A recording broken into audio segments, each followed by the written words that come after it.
This is Peak Earth. I'm Case Bradford. Thank you for tuning in to this episode with Raf De La Fuente. In this episode, we discuss Raf's decision to drop out of college. She recently turned 20 and is deciding that school is not for her. She'd prefer to pursue her calling in the realm of apparel design using natural fiber clothing to provide a healthier alternative to the polyester stuff that is mostly worn. We discuss why that may not be the best and why natural fiber provides a far superior alternative to the plastic, petroleum-based, toxic polyester fibers that are unfortunately very prevalent. We also discuss Raf's holistic health journey, how she went from having a dysfunctional digestion, turning to the allopathic pharmaceutical system, finding no relief there, in fact, finding more suffering, more struggling, and turning to holistic health to heal her digestion to the point where she is now accessing higher levels of health, creativity, intuition, and being guided by God. Really deep and fascinating conversation that I enjoyed greatly, and I appreciate you tuning in. If this is your first time, welcome. If you are a returning listener, welcome back. Really do appreciate you dropping in. If you'd like to contribute to Peak Earth, one way is to leave a 5-star review on the Apple app or the Spotify app. I believe that takes 7 seconds, 14 seconds, and it always lights me up and helps this podcast reach more listeners, which I appreciate. Another way is to support our sponsor, which is grass. Grass grows in a lot of places. It's nice to feel it. It's nice to touch grass. It feels good. It's green. It's pretty groovy. Use the promo code grass is great to go outside and enjoy 0% off.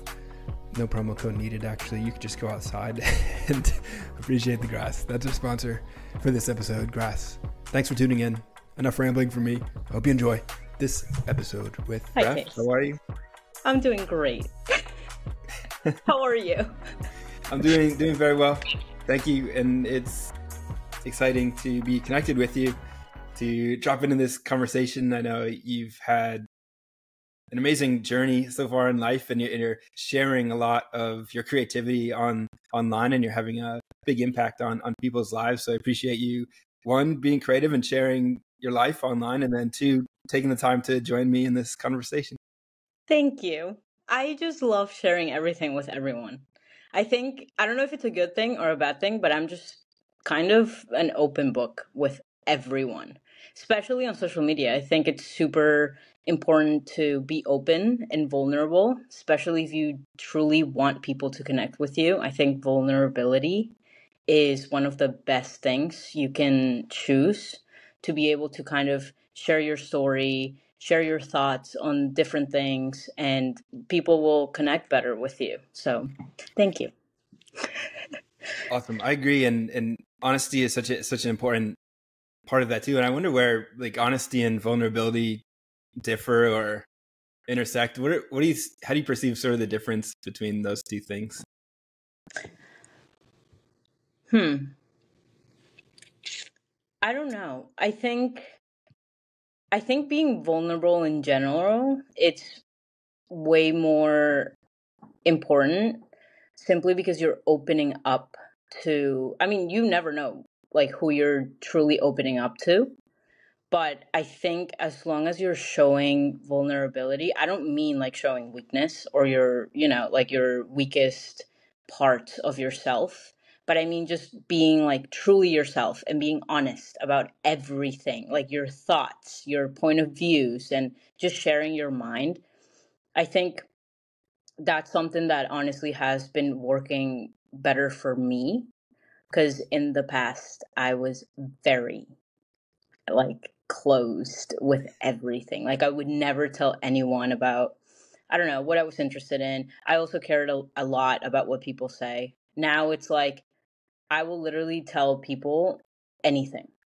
Like I think honesty too, that has to do with honesty. Just being honest with people and not putting a font in front of you and kind of pretending to be someone you're not. So yeah, that's basically it. It's interesting because it also kind of ties into authenticity in a way too. And I guess Yeah. like all those words are kind of related in a way, or maybe synonymous. But yeah, it No, is yeah, for important. sure. 100%. I think all of those things they're related to each other. Because with vulnerability, it comes authenticity, right? Being authentic to everything you say, everything you share, and not copying anyone out there. Just truly being yourself in general, like being vulnerable, being yourself, and sharing your own thoughts. So, yeah, for sure. I think everything is related to each other when it comes to that. I believe that's a really powerful way to be, because in a way it almost attracts to your best path in life. Yeah, no, I agree. Um, I think it wasn't until I genuinely started to open up and actually kind of finding the things that I was genuinely interested on and just being open to everything and just people in general too. It wasn't until then when I started finding my right, um, how do I call this?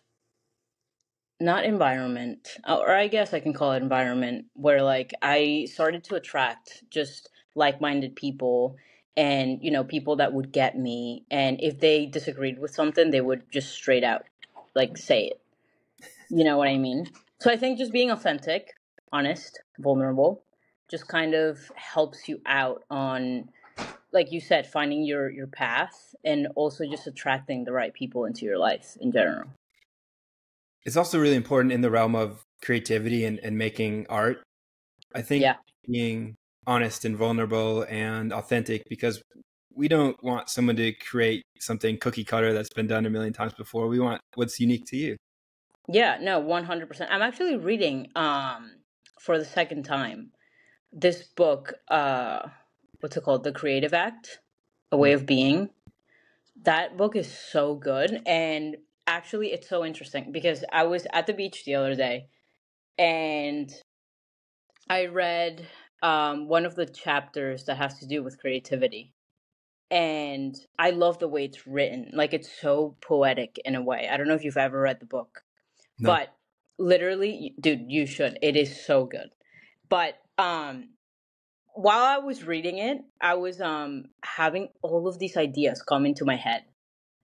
And I literally came up with like one of the best designs for, like I'm building my business right now, my clothing business. So I was like, okay, scratch this last design that I did. I'm going to make it this now. So it's just like the way, like sometimes like your surroundings have so much to do with creativity. Like creativity is affected by everything, like where you're at right now, the people you see on a daily basis, the people you speak to on a daily basis, your environment in general. So it's so interesting how just the human energy in general just works, you know? Absolutely. And that book is by Rick Rubin. I'll have it linked down below and I'll check it out myself. It sounds absolutely fascinating. Creativity is such a core part of my life. And I've come to understand it as really a nourishing, healing practice, allowing these energies within you to come out and be birthed into the world and shape your reality as a result of that practice. Yeah, 100%. Even what you do, like at the beach, you're just like jumping around, playing around, upside downness, you know what I mean? All of those things literally will impact your creativity. So it's crazy. Like even body movement on a daily basis, you'll get your creativity flowing. And that book actually explains it very well too. It also explains distractions sometimes, how distractions can actually help you be more creative in a way, and it can help your mind flow better. So, super interesting, great book. I think everyone should read it. And you'll literally finish it in one day too, because it's just so interesting. Like it's like reading a kid's book. I don't know how to explain it. It's just great. So definitely read it.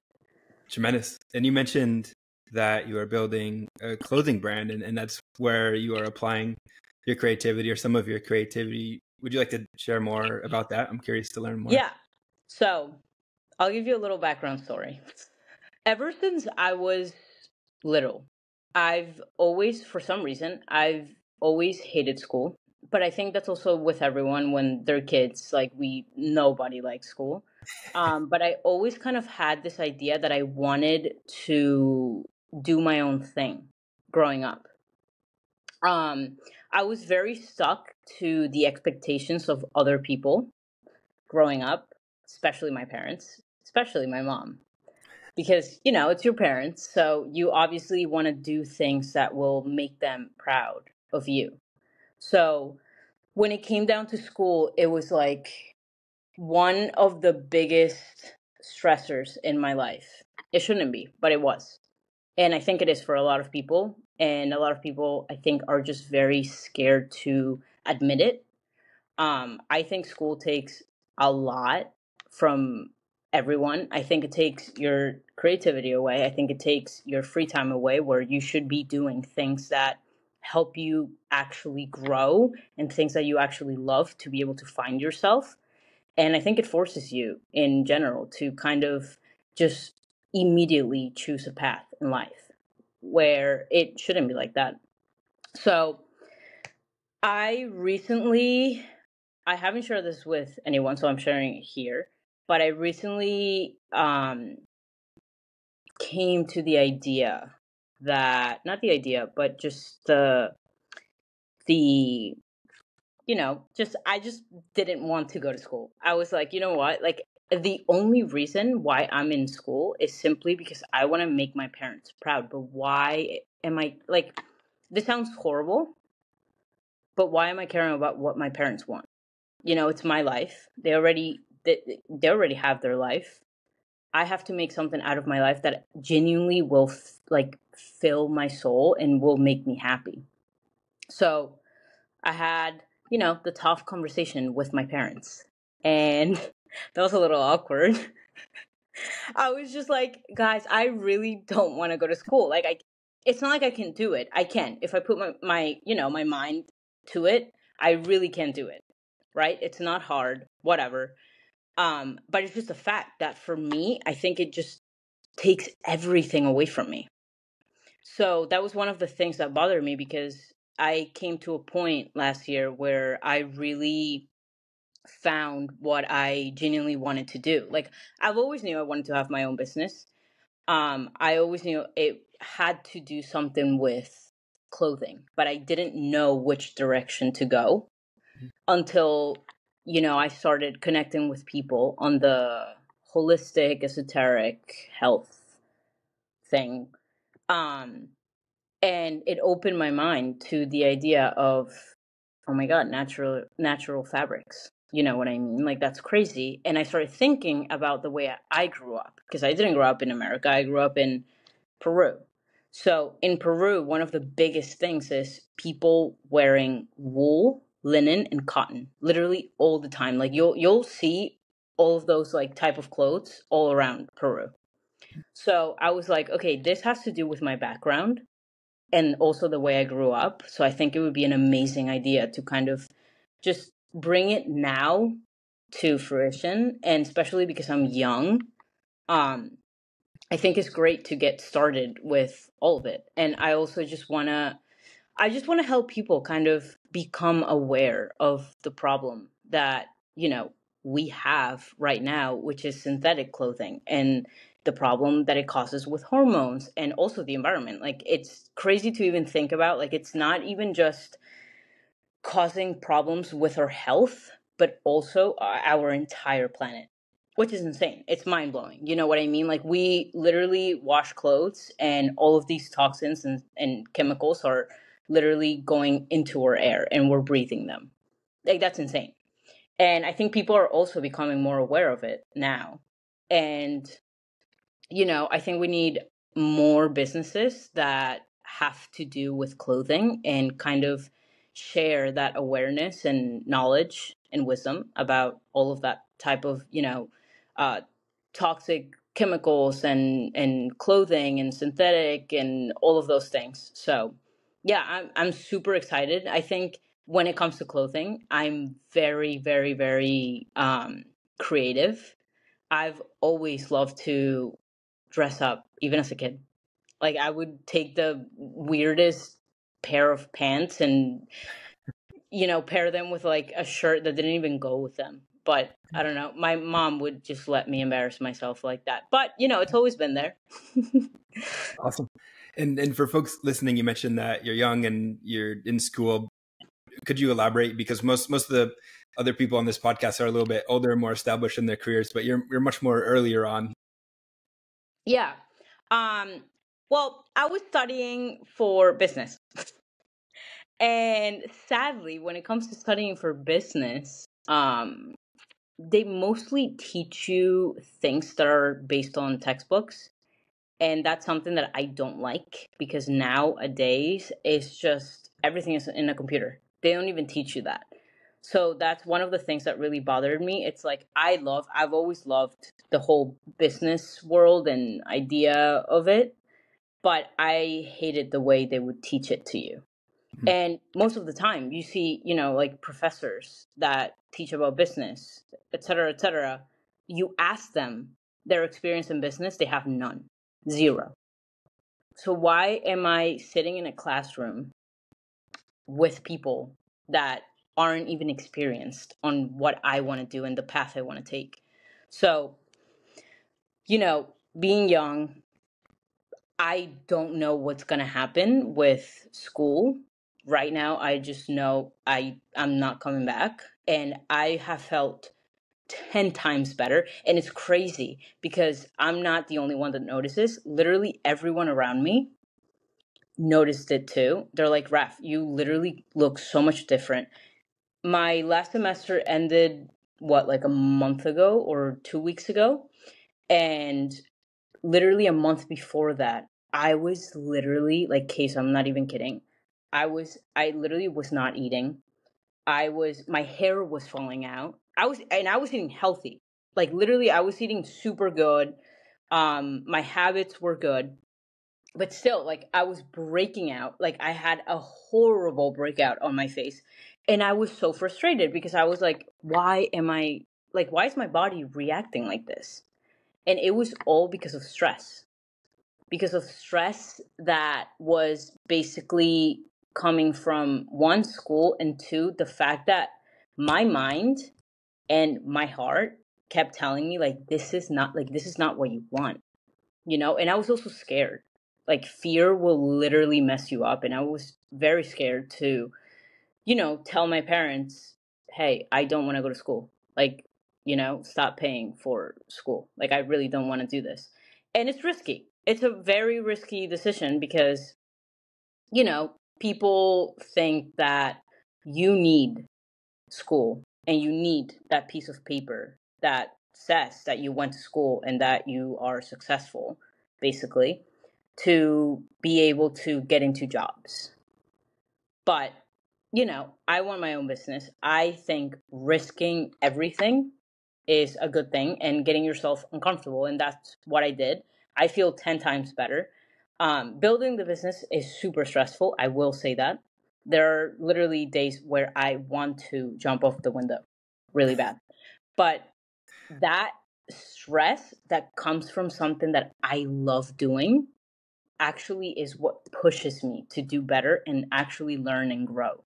So that's why I say, like, being my age, 19 years old, I think it's good for me to do things that will push me to grow and kind of change the type of thinking that I have and open my mind to different things. Because I think the younger you are and the more you're open to everything in life and risks and understanding fear and how to take fear as motivation and discipline, I think that's super important when you're growing up, you know what I mean? And a lot of people, I've had people tell me, like you're 19, you should be going to parties and, you know, talking to all of these guys and doing all of these things. Like, you should be doing what a 19-year-old should be doing. But I've never thought that way. Like even when I was 15, I never thought that way. Like I always knew, I was like, not that I knew, but I felt like in my mind, I was kind of older than what I actually am, if that makes sense. Like the things I was interested on were never the same things that people my age would be usually interested on. So I think people get a little freaked out too seeing that, because we're not used to seeing young people kind of choose a path where like they want to start, doing their own thing. They're very independent. They start a business. They risk everything. They make their own decisions. So yeah, I honestly think it's great. I feel awesome personally. Amazing. And you sound very vibrant and alive, and that's really the point of life in my estimation, is to cultivate that sense of aliveness and to enjoy the flow. And amazing to hear that you were devitalized by the fact that you were on a path that you knew wasn't for you, and then by shifting your lifestyle to align with your calling, you all of a sudden are filled with this energy. Other people are noticing that your aura is more vibrant, and they're saying, wow, Yeah. you're lit up now. And one of my favorite quotes is that what we need in the world are more people lit up and following their passion, because they get to light other people up. It's not that we need any specific people to do tasks. We need people to do what they love and light up and share that joy with other people. And if you're drawn towards creativity and entrepreneurship and creating clothing and helping the world heal from all this toxic pollution that's around, and we can certainly dive into that later in the conversation. But what I'm most curious about now is, you mentioned that you grew up in Peru. When were you there, and what was that like? So I was born there, and I lived there until I was 9. Then my parents decided to move to New York because we also had family here. But honestly, my like one of the biggest things I'm super super grateful for was my childhood. Um, well, I wouldn't say it was perfect, but I think just the fact, like the lifestyle I had growing up, was one of the things that kind of also added to how I am now. I lived in a small beach town, so I was always by the beach. I was always running around as a kid, always barefoot. So, it's even crazy like to think about it. Like when I was getting into this whole like holistic lifestyle, I literally just got flashes from my childhood, and I was like, this is literally how I used to live. Like why did I never think about this? So, it was awesome, but I think one of the things is that it's a third world country, so the opportunities there are very, very, very limited when it comes to, actually being successful. A lot of my family members are very, very successful, but it's super hard to get there over there. Um, so my parents obviously thought, and they were like, you know what, moving to the United States would be great. You can do whatever you want, and you can get education easily, um, and you just have freedom in general when it comes to choices and opportunities as well. So I'm grateful that my parents, brought me and my sister here. I don't think I would be where I am now if they never did. Um, Also, growing up, my mom was very hard on me when it came to being independent too. I think that's also why I'm the way I am. Again, I don't know if this is a good thing or not, but I am very hard on myself. If I mess up, I'll take it as like, okay, whatever, a mistake, but I will be super hard on myself about it. That was one of the biggest things with school too. Like I would keep on messing up, and I started being super hard on myself, and then it kind of hit me, and I realized, and I was like, like I keep trying to do something, like I keep failing simply because I really am not interested in this. And it's going to keep happening no matter what. It's going to keep happening because this is not where I'm supposed to be at. That also has to do with God. I don't know if you believe in God. But I think I started getting super deep into, not religion, because I don't think I'm religious. Like I don't consider myself Catholic. Like I grew up Catholic, but I don't consider myself in a certain religion. Um, but I do believe in God fully. Um, but it was super interesting because there was this one night where I was up crying, literally crying. I never cry. It's like really tough for me to really like express my emotions.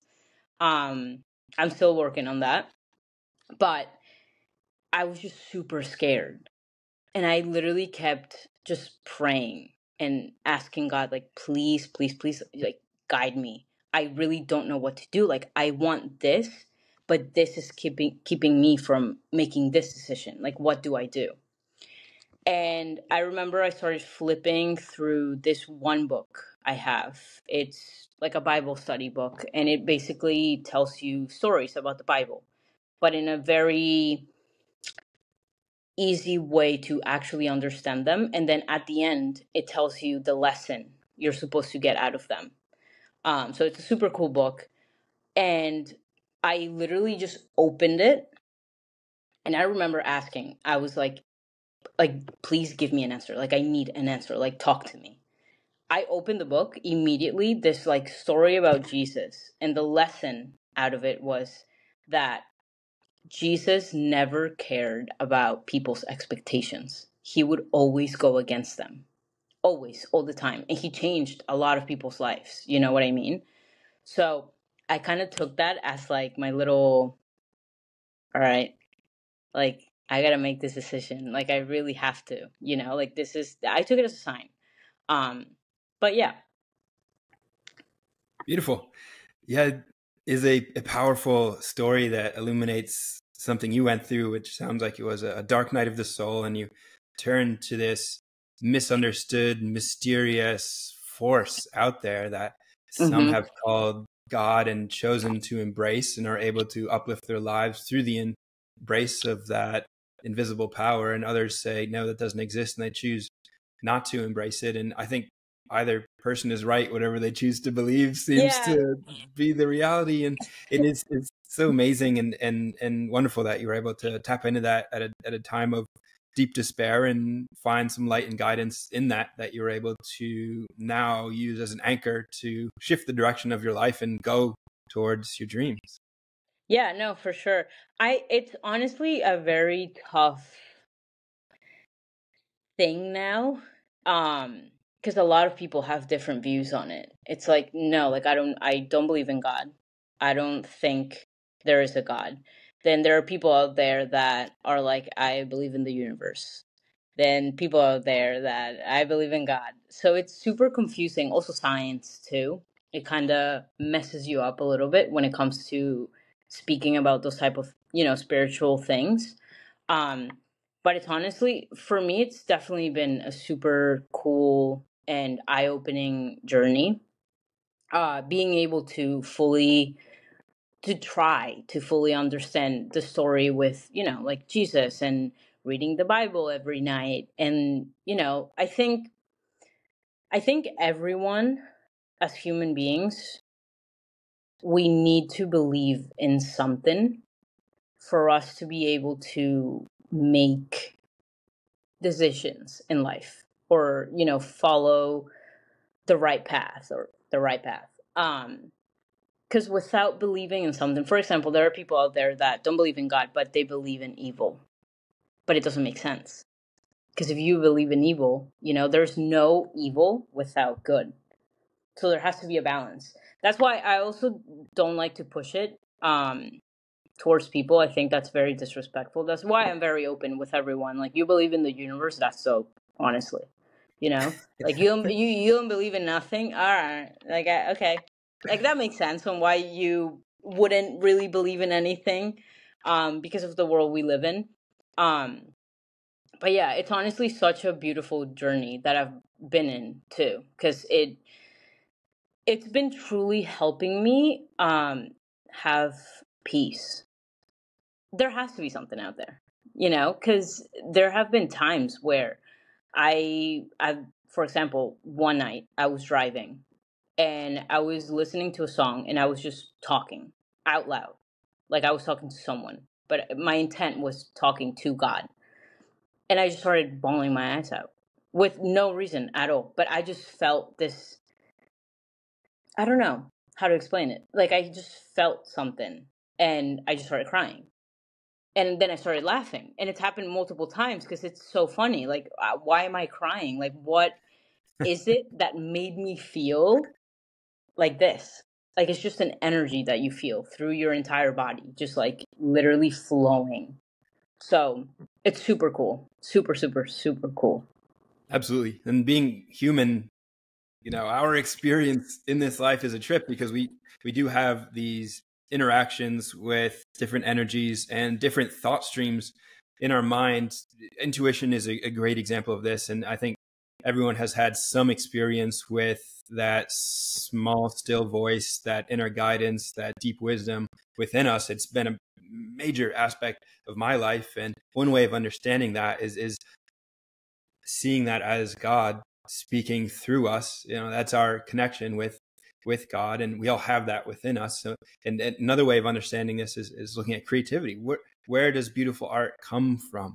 It just flows within us. And in my most creative moments, I've been able to tap into something deeper and more vibrant than I'm able to do. And this happens all the time. It can be in conversation. It can be something that you're writing. It could be a painting. It could be any creative act that you choose to focus on. It could be something that you cook for someone with love. And when you're able to create something amazing, it's really well understood that something from another higher realm flows through you, and understanding that as God can be a really powerful practice.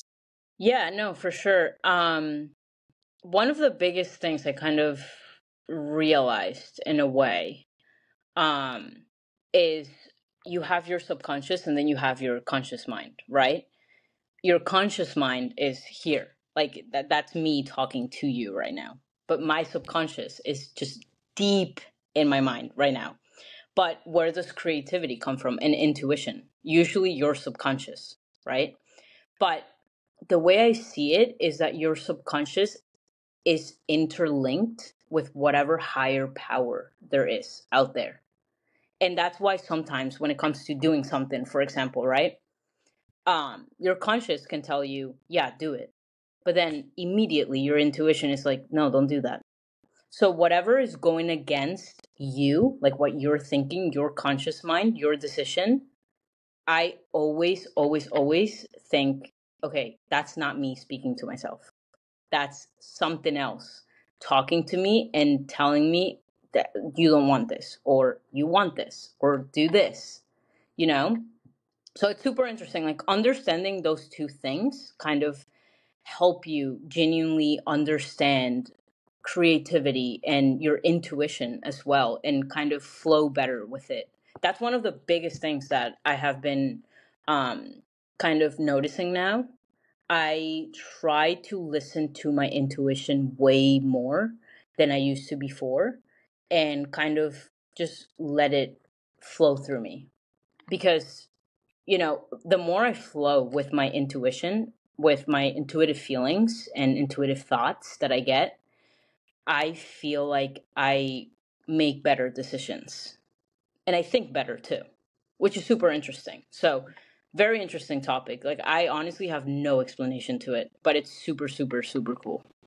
No, that was a great explanation that you provided, and I'm on the same wavelength. And the extra layer here is that when vitality practices are in place and the body, mind, and soul have the electromagnetic energy from earthing and sunshine, and then nutrients from the food, and the regenerated state from deep sleep, and the vibrant sort of okayness that comes from communicating and interacting with like-minded people who love you. And so you've got all these pieces in place, then we're sort of able to access this, because I was much less clear on my intuition and on my creativity when those pieces weren't in place. And I spoke with Sobra about this on a recent podcast episode and on the YouTube show. And this is what we kind of landed on as well, where these practices, these holistic health strategies aren't just about, getting fit, being healthy, and not being sick. There's this deeper layer where we're able to connect with that voice that we're talking about, that intuition and that creativity that we're then able to wield and create a better lives for ourselves and other people. Yeah, no, 100%. I think practicing the entire holistic lifestyle or the ancestral lifestyle, like a lot of people call it, it basically stems from genuinely us understanding ourselves, like who we truly are, our minds and our bodies. So that's why I love it so much, like going back to how our ancestors would live, or little habits like, standing in the sun for at least 10 minutes a day, and making your body be in movement 24/7, and meditating, for example. Meditation is a huge one. you know the more you tap into all of these practices, the better understanding you have of yourself and your mind in general, because I feel like in today's society everyone is so confused. Everyone is confused. You talk to someone about, hey, what are you doing right now, or what are you planning for your future? I don't know. I don't like what I'm doing right now. Like, I'm unhappy. So it's like all of these little things, like little habits, truly just, go a long way into helping us actually become someone higher. And it helps their consciousness kind of flow better and, understand themselves better. So it's really cool. I love it. I love that lifestyle a lot. I love it as well. And I believe it does help ameliorate some of that confusion about what you're doing with your life, because it gives you meaning. It gives you a mission. It gives you an objective. Every day I'm cultivating my vitality so that I can be more of service, so that I can be healthier, happier, and more creative to help other people on this planet with whatever my gift is, with whatever I'm called to do. And that's going to shift and change throughout life. You may be called to do something, and it may be to build a business, and maybe that business fails, and that's not the end of the world, because you learn from that and then you move on to the next thing. And that's the path that you were guided along. That happens all the time. There's Yeah. so many examples. Yeah, 100%. I think you have to fail multiple times to be able to, grow. And there are times where you have to lose yourself a little. You gotta go a little crazy sometimes to actually, tap into who you truly are and what you truly love. I think it's honestly amazing having, I don't know if I can call it a power, but sounds like it. Having the power of being conscious about all of these things and being able to help Mhm. other people. I Yes. love helping other people. I can't even tell you the amount of, friends I have literally changed their mindsets without even trying to. But it's just the fact that they see what I do, they read what I post here and there, and they immediately have interest on it. They ask you about it. You talk to them about it without even, trying to change their perspective on a certain topic. But then little by little, you notice that they're changing their lifestyle. Like that happened with one of my closest friends. One of my closest friends would never really journal or pray, or, all of the things that help you kind of understand yourself better. And she started seeing me doing it. She started practicing it too. And I love getting random calls or texts like, Raf, I've been, trying this out and I feel amazing. Like, I feel amazing. And I'm just like, oh my God, that's awesome. Like, I didn't even try to push this idea into, your own thinking, but it's so cool. Like, I love being able to share the knowledge I have right now, which isn't a crazy amount of knowledge. Like, there, people on Twitter have way more knowledge than me, which is super respectable. But being able to kind of share what you know to the people that you genuinely love the most, and people that are actually interested on what you talk about and what you do, and then seeing them change little by little their lifestyle. It's honestly the coolest things ever. I love it. Like the way you can inspire people to do certain things. It's awesome. It is absolutely awesome and very powerful. And what I sense with a lot of what you're doing is there's a real heart energy to it. I think knowledge is over fetishized in our society. And what we're really lacking are things like heart energy, like people actually caring about, what they're doing and what they're bringing in. As you are describing the practices that you share and that you've cultivated and that you're seeing being inspired in other people, could you describe a little bit your health journey? What are some of the practices that have elevated your health to the point where now you're at this stage? Yeah. So I think we all know by now, the people that know me, that I went through a period of time. I've always been into health, always, my entire life. And that stemmed out from my mom, watching her always, be athletic and working out and eating healthy. But I didn't really know the path to take when it came down to it. So, multiple times, I tried different diets. I literally went vegan twice in 1 year for a couple of months, then stopped because I hated it. Then again, right after that, I started to notice that I'm not even kidding, TMI. I would literally go to the bathroom. Like I had to go to the bathroom at least 5 to 6 times a day. I'm not even being dramatic. That was embarrassing. And I was a senior in high school. I remember the nurses even knew me. They were like, "Oh, Raf, here we go again. Like, your daily bathroom break." So it was really embarrassing. But my friends noticed it too. So it was like always being talked about. Oh yeah, Raf has crazy IBS. And I remember being in denial about it. I was like, I've always been healthy. Like that wouldn't make sense. My this is something I would always say. My digestion is peak right now. Like it's so good. That's why I'm going to the bathroom every time I eat something, even if it's something small. So I didn't realize the problem with that. I thought my digestion was amazing. Like my metabolism was just through the roof. I was doing great. And then one day I ate pineapple. I ate pineapple and I was in the bathroom screaming, literally screaming, crying.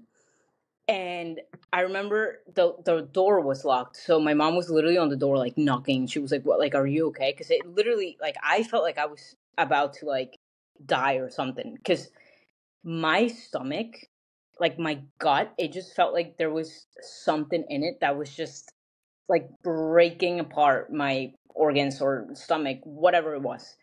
So after that, I went to the hospital. Then they sent me to, like a specialist for gut and all of those things. And I got multiple types of testing done. And first, they were like, "You have IBS, like an extreme case of IBS." And I was like, "Dope. IBS. That's awesome. Honestly, awesome news. It makes no sense to me, but awesome news." Um, then they did more testing. Then they found out I had ulcerative colitis. And I was like, "Oh, okay." Like IBS, ulcerative colitis, like that's crazy, like okay. And then I got what's it called? A colonoscopy done, TMI again, and an endoscopy at the same time. So I was a little traumatized after that, because that was a little scary. Tubes just going in you. That's just a little terrifying. And my doctor came back with the tests, and he was like, "All right, well, one, you have H. pylori, which is a virus. Then you have ulcerative colitis, definitely. You have ulcers in your intestines, which is so much worse than having ulcers in your stomach because it's your intestines. That's where food passes down." Um, and he was like, "Then you have an extreme case of IBS." And I was like, "Okay, what do I do?" So he was like, "Well, all right, for your stomach aches, because every time I would eat at that point, it would, like, my tummy would just hurt, be in crazy pain." He gave me these blue pills to take every time I would eat. So what their mechanism would be that they would kind of hide the pain. I would still have the pain, but I couldn't feel it anymore. You know what I mean? Yeah. So it was like a little band-aid on top of that problem. Then for the H. pylori, they gave me 3 different antibiotics. Completely messed me up. Completely. Like I'm not even kidding, I was like this. Like I was a stick because the antibiotics would, one, make water, any type of liquid, it would make it taste like blood, like metally.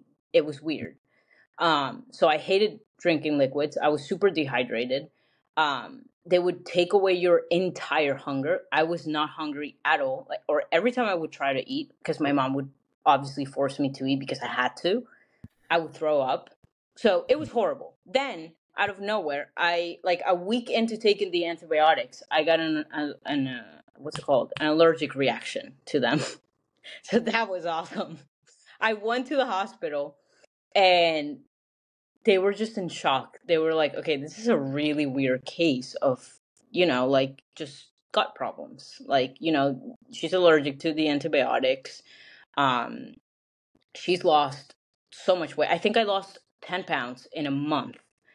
I went for a checkup, and I remember my doctor turning around. This was my breaking point, actually.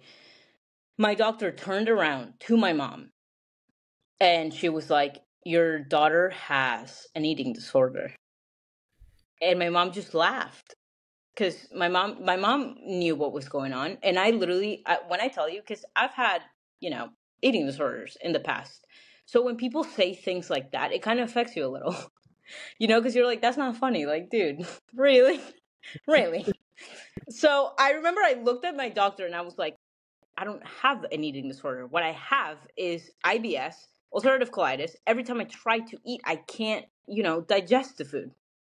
Like it just goes in, comes out. Like that's not like actual digestion. Like how do you expect me to not lose weight if my body is reacting like this? I remember I get out of the checkup, whatever, the appointment, and I was bawling my eyes out to my mom. And I looked at her and I was like, I do not care how against you and my dad are about this decision, but I'm not coming back to the doctor. I'm not. And that's not me trying to hate on doctors. Doctors are genuinely amazing, and I think medicine is truly, transcending and becoming better when it comes to research about different, diseases and sicknesses, et cetera, et cetera.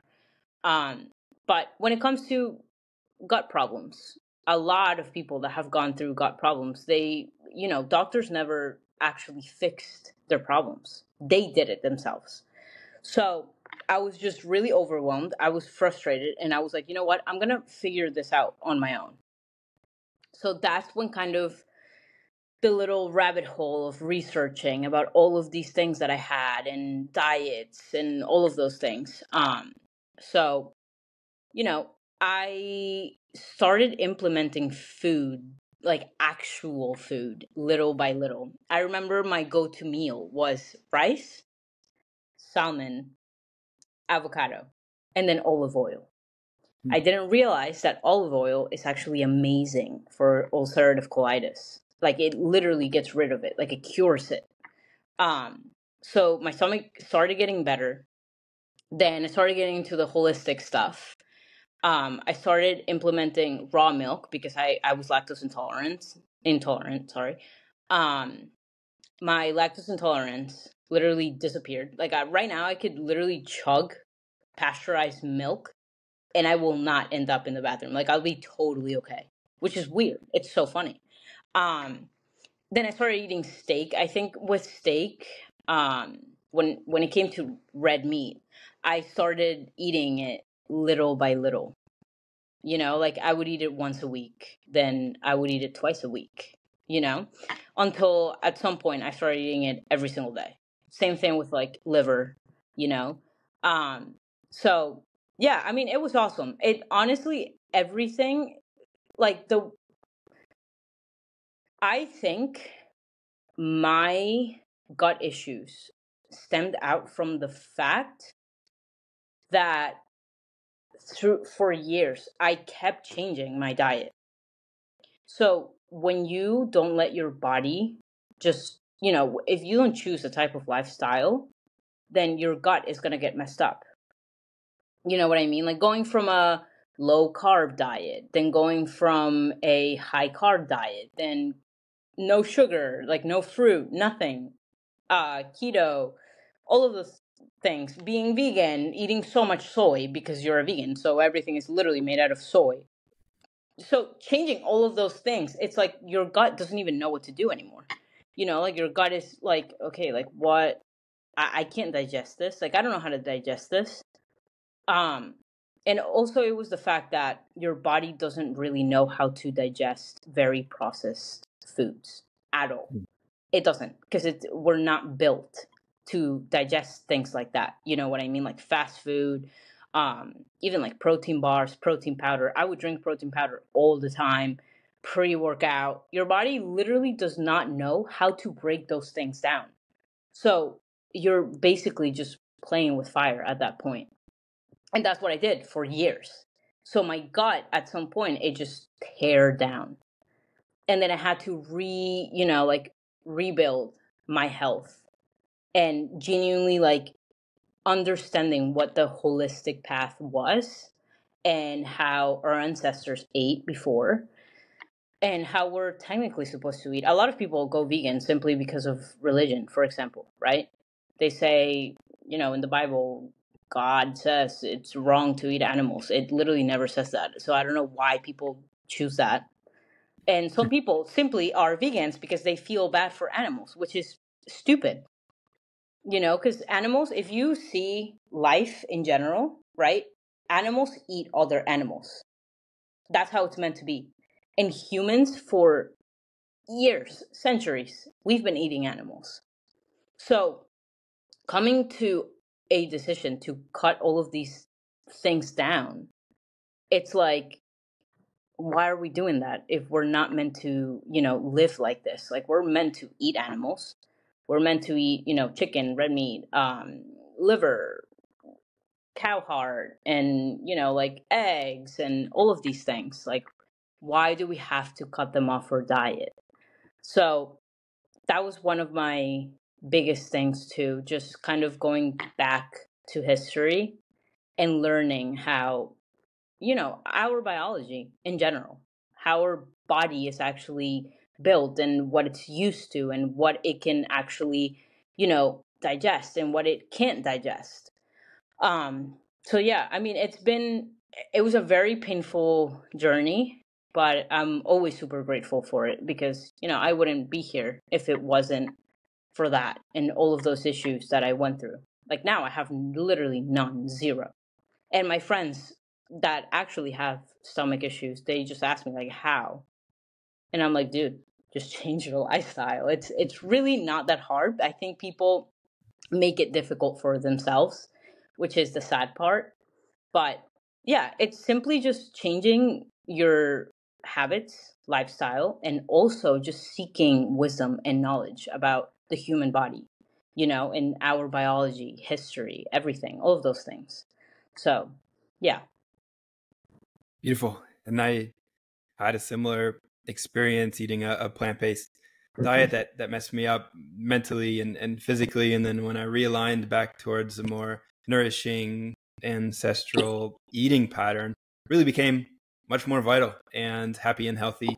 And I really hope that more people can come to this conclusion. And it's not even plant-based or vegan for most people. I think most people are eating the food that is not able to be understood by the body. It's just highly processed, a lot of grains, a lot of seed oils, and these things aren't necessarily so good, and will definitely manifest in downstream problems like you experienced, a whole host of them that you're able to come back from, because within our bodies is the innate ability to heal and regenerate, regardless of how degraded and devitalized. It's always in a process of regeneration and healing if we remove the obstructions to that healing process and access more healing forces like the nourishing food that you mentioned, like electromagnetic energy from earthing or sunshine or sleep. If you align the circadian rhythm, all of these amazingly powerful forces elevate our healing system and get us back to a place of vibrancy.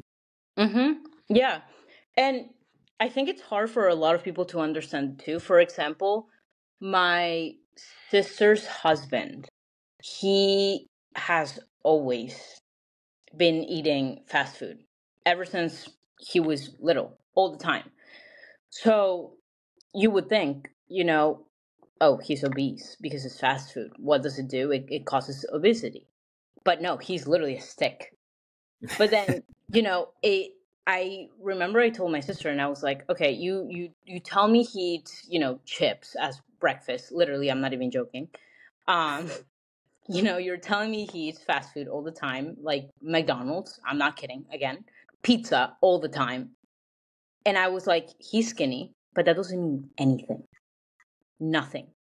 They went to the doctor, then found out that he literally had extremely high cholesterol.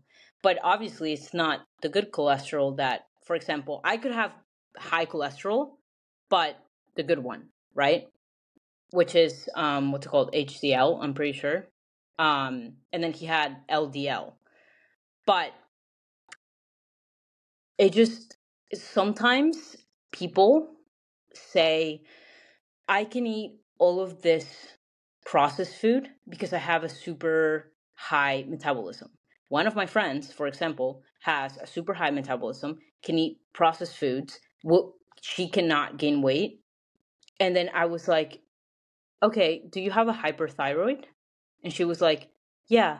And I was like, there you go. It's not a good thing to have a super fast metabolism. It's different to have a really good lifestyle and then your metabolism is high from that, but it's not causing your thyroid to be extremely high.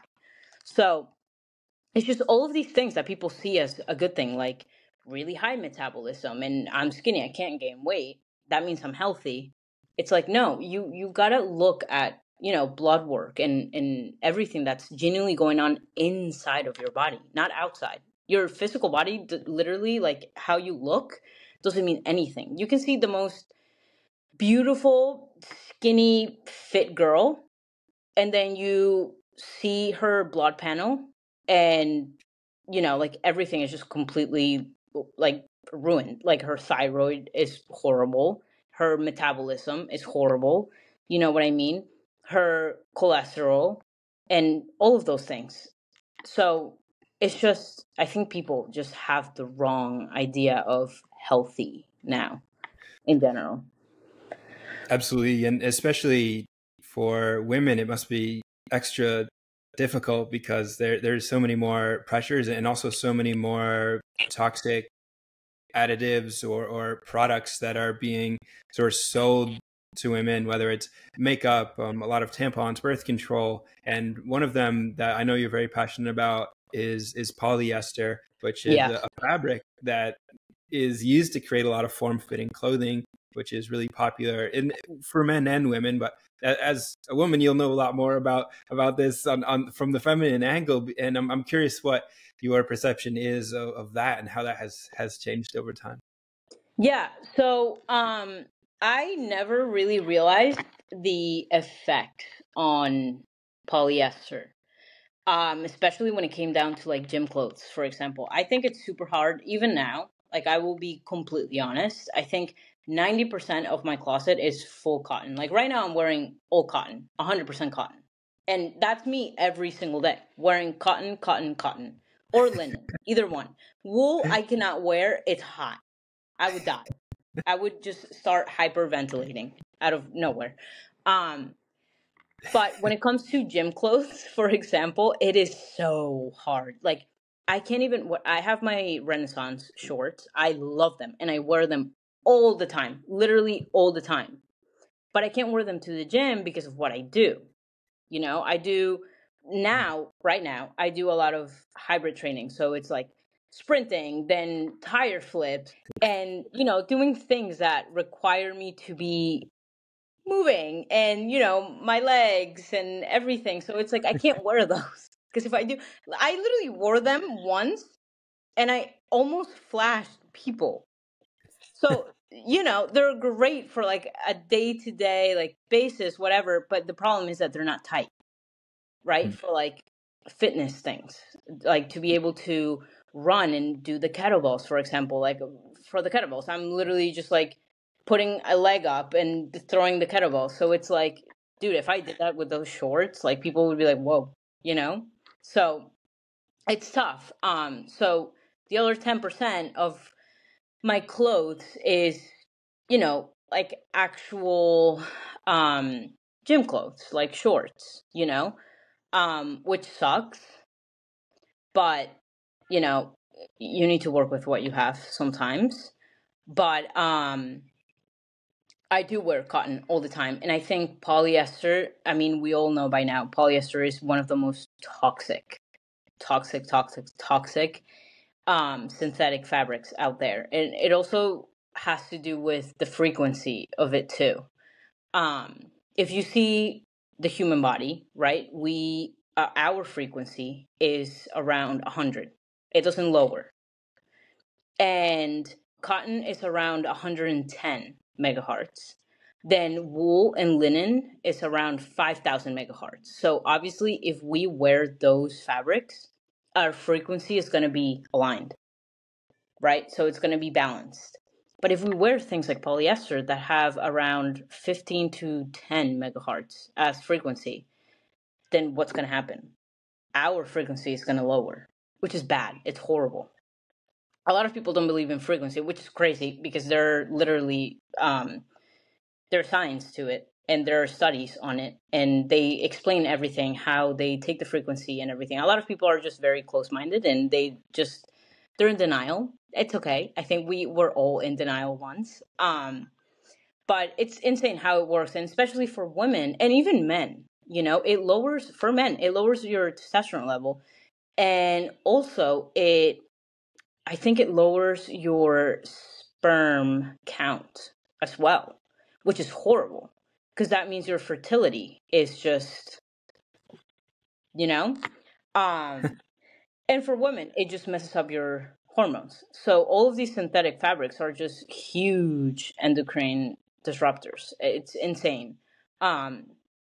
So, you know, even being at the gym right now, because it's hot, I've been trying to kind of get all of my cardio done outside the gym. That's also why I've been going to the beach so much before sunset or during sunset, because it just helps, and I can wear, you know, like cotton shorts or like even a bathing suit and just be, you know, not in synthetic clothes. But, you know, even in saunas, you're not even supposed to wear synthetic clothing, polyester mainly, because you're breathing in all of those toxins. And it's sad too, because even if, for example, you go in the sauna naked with a towel, right? Because you're trying to obviously not wear polyester and because you're going to be sweating. It's sad because there are people around you wearing polyester. So it's like you can't even save yourself because of other people too. So it's tough. That part of synthetic clothing and clothing in general is very, very, very tough. Like genuinely finding an environment where you won't see toxins and, you know, chemicals just flying around the air, and, you know, like being able to wear clothes that are for the gym, especially, that are completely natural. It's tough. But yeah, I mean, I think everyone should be aware of that problem too, because one of the biggest things is fertility. Your fertility is down the drain if you're wearing polyester all the time. One of the things that I always tell everyone, I never wear underwear, because most women's underwear is literally polyester. Or it's like, I don't want to wear that. You know what I mean? So I'm just a free little person walking around, just no underwear, just wearing all cotton. And, you know, at least I'm like aware of all of these things. And people always call me weird for it. And I'm like, it's not weird. You're just not supposed to do these things. You know, I care about my fertility. I care about my hormones. My hormones have never been this good in my entire life. I mean, my cycle is literally completely balanced, which is mind blowing for me because I've never had a balanced cycle in my life. I've always been very, I've never been regular. Like I 1 month I would miss my period, the next I would get it. It was just horrible. It also has to do with your lifestyle, your diet, everything. So, you know, it's just amazing how simple things that a lot of people aren't aware of is they're actually affecting their health like horribly. It's insane. Insane. Absolutely. And that was a really great riff. I know I'll add a little bit of context for listeners. Frequency sounds really woo woo, but it's basically understanding that is thinking that each cell vibrates and moves and wiggles and jiggles, and that's the frequency, the rate at which our cells are wiggling and jiggling. And the frequency of fake fabrics is a lot duller, so it's going to bring down the wiggly jiggly vibrational cellular aspect of our bodies. But things like linen is very high vibrational, which is why it's used in hospitals and it's used for healing. It has been for a long time, and it's very comfortable. You notice how it feels when you put it on. It feels very different from something that is made from petroleum, from plastic. And in the realm of toxicity, I think it's also important not to overstate or like be sort of too exaggerating, because to say that it's super toxic, I think is a little bit of an overstatement. You can definitely be healthy wearing polyester, but it is a microtoxin. And in this current day and age, we are assuaged with microtoxins, and we all have to deal with this thing called allostatic load, which is the amount of toxins that we take in en masse, like the total toxin load we take in, and our body can only deal with so much. So it's intelligent to mitigate microtoxins where we can. And one of the deleterious aspects of polyester is that when it's heated, like you mentioned, in a sauna or even in the dryer, it will release particles, volatile aromatic compounds, and then we breathe those in when we open the dryer or when we're in a sauna. So it's really important. And there's also the environmental aspect, which we don't have time to go into, but it's also pretty gnarly. So I appreciate you sharing light on this. And in our conversation as well, you've shed a ton of light on the power of creativity and intuition and God and your holistic health journey, healing your digestion from a place where it was absolutely destroyed. You were going through all kinds of challenges through that period, and that was amazing that you came through that with courage and creativity, and now to the point where you have your sights set on a massive problem, fast fashion and polyester toxicity, and you're going to be building a business to take that head on. So I encourage everyone listening to connect with Raf. I'll have all her links down below, and I'd like to just give you some space here to share anything and everything else that you'd like to share. Yeah, I think one of the things I want to tell everyone is, and I say this to all the people that I talk to and also my audience here and there, I will share this with them, but don't rely on one person for information, whether it comes with, health or supplements and all of that stuff. You can listen, but also do your own research. Seek that wisdom, seek that knowledge, and kind of try to actually understand these things on your own, because they're deeper things. Everything we talked about, there are way more, like little rabbit holes that you go into and find, more information about all of these things and problems. So, always seek knowledge, always seek wisdom. I think that's super important. That's something I did, something that helped me a lot.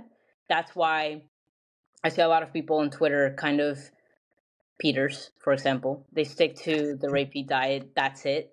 Like, they are against everything else. The repeat diet is the one that heals. Don't be that person. Do not be that person. There's nothing wrong with that diet. I think repeat was amazing, but there are things that don't kind of make sense and aren't really that clear. And what works for someone doesn't have to work for you. So always, always, always pick and choose, and keep your mind open to all the information we have available. Don't be that person that's like, well, he said this, so I'm going to stick to this person.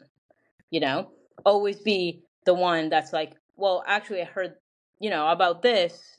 I looked it up. I researched about it, understood it, and then talk about it, and, kind of keep that wisdom and share it with other people, your friends, whoever. So yeah, I think that's super important. Something I wanted to add in here. Always, always, always seek wisdom and knowledge, and teach yourself little things by, being inspired by all of us, literally all of us. So yeah, thank you, Case. Tremendous. Raf, thank you. Thank you. I really enjoyed this.